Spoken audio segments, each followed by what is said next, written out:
कोहलू की तहसील काहान में बारूदी सुरंग का धमाका, कैप्टन समेत 5 सिक्योरिटी एहलकारों ने दिफाए वतन पर जानें कुर्बान कर दी। 6 जख्मी हो गए। ISPR के मुताबिक फोर्सेस ने इलाके को घेरे में ले लिया। सर्च ऑपरेशन जारी। कोयटा के सैटेलाइट टाउन में धमाका, 3 पुलिस एहलकारों समेत 8 अफराद जख्मी।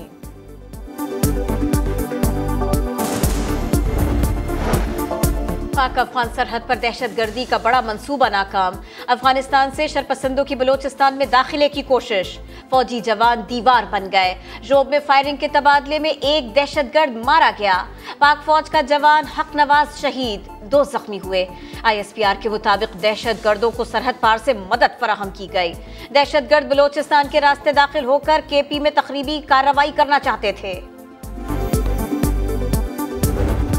बदकिस्मती से पाकिस्तान की सियासत में एक ऐसा शख्स और एक ऐसी जमात दाखिल हो चुकी है जिनका तस्वर ये है कि अगर वो हुकूमत में हो तो अपोजिशन जेलों में होनी चाहिए। सियासी तौर पे ऐसे लोगों को जिनका ज़हन हो उनको माइनस किया जाना चाहिए।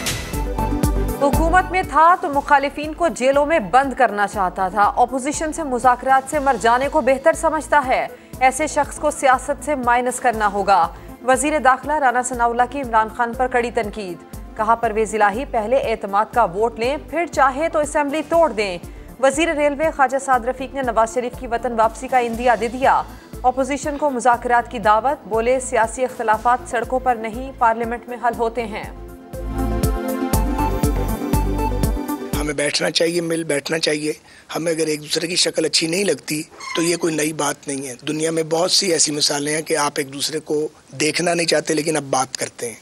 जब जंग होती है 2 मुल्कों की तो जो DGMOs होते हैं वो एक दूसरे से मुसलसल बात भी कर रहे होते हैं और जंग भी करते हैं। लगता है एस्टेब्लिशमेंट अप्रैल में इलेक्शन कराने जा रही है। इमरान खान की सीनियर सहाफियों से गुफ्तगू। कहा जब 2 असेंबलियां टूटेंगी तो इंतखाबात तो करवाना ही पड़ेंगे। हमने इत्तेहादियों को भी मनाना था, इसीलिए असेंबलियां फौरी तौर पर तहलील नहीं की। परवेज इलाही के बारे में सवाल पर बोले अच्छा खिलाड़ी हर बॉल को नहीं खेलता। परवेज इलाही 11 जनवरी से पहले एतमाद का वोट ले लेंगे। हैसियत गवर्नर मेरी कुछ जिम्मेदारियां हैं, वो किसी को पसंद आए या ना आए।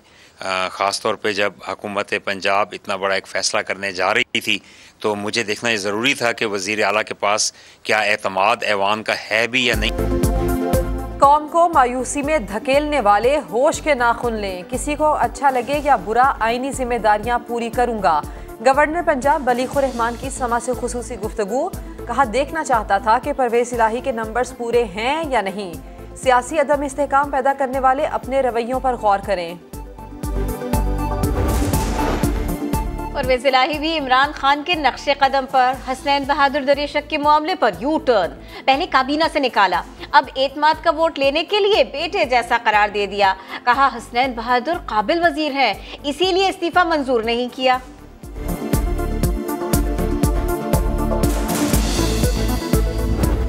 आज जो शख्स कहता है कि नैब जो है वो मेरे काबू में नहीं थी, वो मेरे कंट्रोल में नहीं थी, उसको जनरल बाजवा कंट्रोल करता था। ख्वाजा आसिफ को किसने गिरफ्तार किया था? नैब ने गिरफ्तार किया था। किसके कहने पे गिरफ्तार किया था? इमरान खान कहते हैं नैब मेरे नहीं जनरल बाजवा के कंट्रोल में था। बताएं मुझे किसने गिरफ्तार करवाया? मरियम नवाज को किसने जेल में भेजा? ख्वाजा आसिफ का वर्कर्स कन्वेंशन से खिताब। कहा अब सियासी जंग सोशल मीडिया के जरिए लड़ी जा रही है। हमने सेहतमंद रिवायात के मुताबिक जंग लड़नी है। सोशल मीडिया पर जुबान सियासी होनी चाहिए, बाजारी नहीं।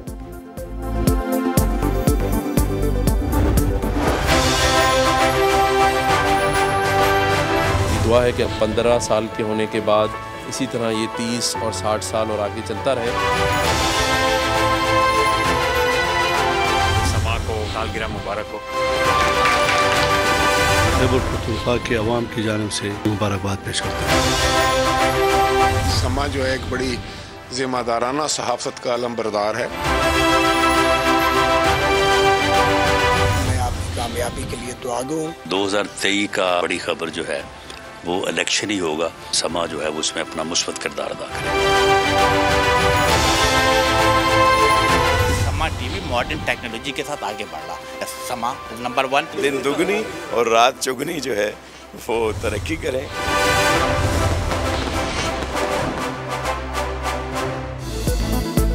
अवाम का हर दिल अजीज चैनल समा 15 साल का हो गया। कराची, लाहौर, इस्लामाबाद, पेशावर और क्वेटा समेत मुल्क भर में तकरीबात, सालगिरह के केक काटे गए। सियासतदानों, फनकारों और खिलाड़ियों समेत मुख्तलिफ शोबों से ताल्लुक रखने वाले अफराद की शिरकत। गवर्नर पंजाब, गवर्नर सिंध और गवर्नर खैबर पख्तूनख्वा की मुबारकबाद। स्पीकर कौमी असम्बली राजा परवेज अशरफ, राना सना, साद रफीक, अमीनुल हक और नासिर हुसैन शाह ने टीम समा के लिए नेक तमन्नाओं का इजहार किया। कहा यकीन है समा टीवी अलीम खान की क़यादत में मजीद कामयाबियां हासिल करेगा। फैसलाबाद, मुल्तान और दीगर शहरों में भी केक काटे गए। आर या पार, इलेक्शन कमीशन अपना फैसला सुना रहा है। कैसा रहा 2022 सियासत, मईशत और खेल के लिहाज से? समा चैनल अच्छा है, उसकी खबरों पे एक्शन लिया जाता है। समा जिंदाबाद मेरा फेवरेट है। समा ने तो हमारा बहुत साथ दिया है। पहले दिन से ही समा के लोग यहाँ पे आए हैं। सुबह 7 बजे से लेके हमारे पास नहीं होता था और रात में 12-12, 1-1 बजे गए। पहले समा पे आया, बाद में ऑल सारे मीडिया पे।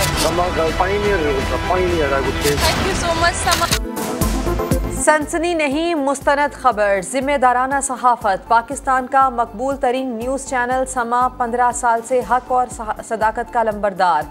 सियासी मैदान हो या खेलों का अखाड़ा, मईशत के उतार चढ़ाव हों या समाजी और अवामी मसाइल, समा ने हर बार जिम्मेदारी दिखाई। जानदार तबसरे, बेलाग तज्जिए, नामवर मेज़बान, मुनफरिद प्रोग्राम बढ़ाते हैं समा की शान।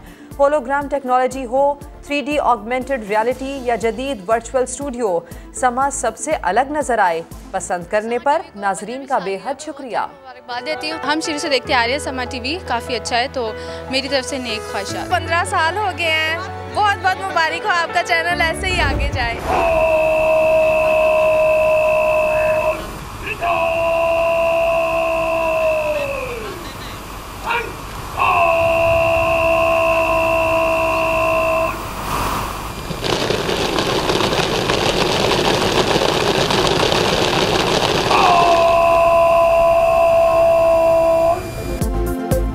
बानी पाकिस्तान कायद आज़म मोहम्मद अली जिन्ना का 146वां यौम पैदाइश।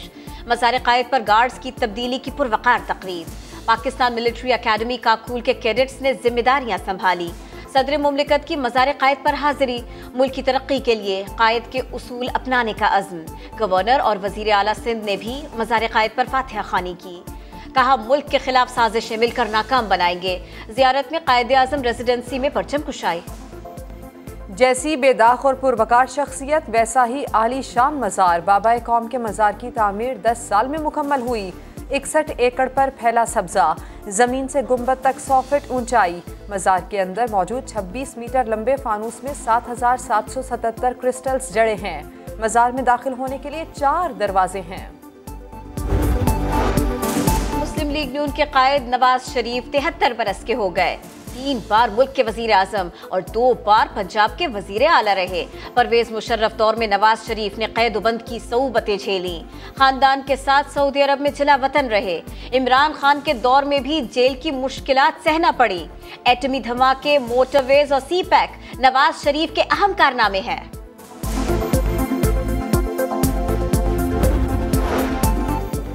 बाबर आजम इंग्लैंड के खिलाफ किए अपने फैसलों पर डट गए। प्रेस कॉन्फ्रेंस में टीम सिलेक्शन का दिफा। कहा इंग्लैंड के खिलाफ सीरीज में बेहतरीन टीम खिलाई। न्यूजीलैंड के खिलाफ प्लेइंग 11 का फैसला चीफ सिलेक्टर की मुशावरत से होगा। कप्तानी जाने का कोई प्रेशर नहीं। चीफ सिलेक्टर शाहिद आफरीदी कराची पहुंच गए। कहते हैं सिलेक्शन कमेटी बाबर आजम को मजबूत कप्तान के तौर पर देखना चाहती है।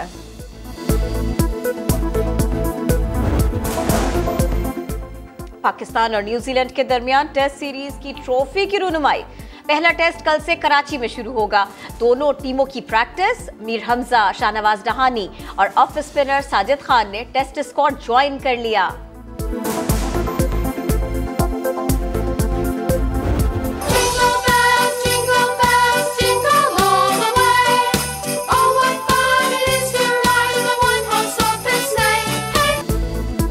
मसीही बिरादरी आज क्रिसमस का त्यौहार मना रही है। पाकिस्तान में भी गिरजा घरों में खुसूसी इबादत, मुल्क की तरक्की और खुशहाली के लिए खुसूसी दुआएं, इमारतों पर चरागा। वेटिकन सिटी में मरकजी तकरीब।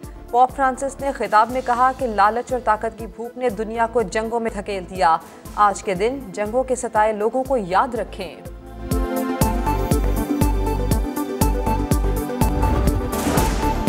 कराची में ठंडी हवाओं का राज। गुज़िश्ता रात रवा साल की सर्द तरीन रात रही। कम से कम दर्जा हरारत सिंगल डिजिट 9 पर आ गया। बालाई इलाकों और शिमाली बलूचिस्तान में शदीद सर्दी। कश्मीर, गिलगित बल्तिस्तान, खैबर पख्तूनख्वा बर्फ से ढक गए। स्कर्दू में पारा -12 तक गिर गया। कालाम और अस्तोर में -8, कलात और हुंजा में -7, गिलगित में -6, क्वेटा और ज़ियारत में -5 डिग्री रिकॉर्ड किया गया।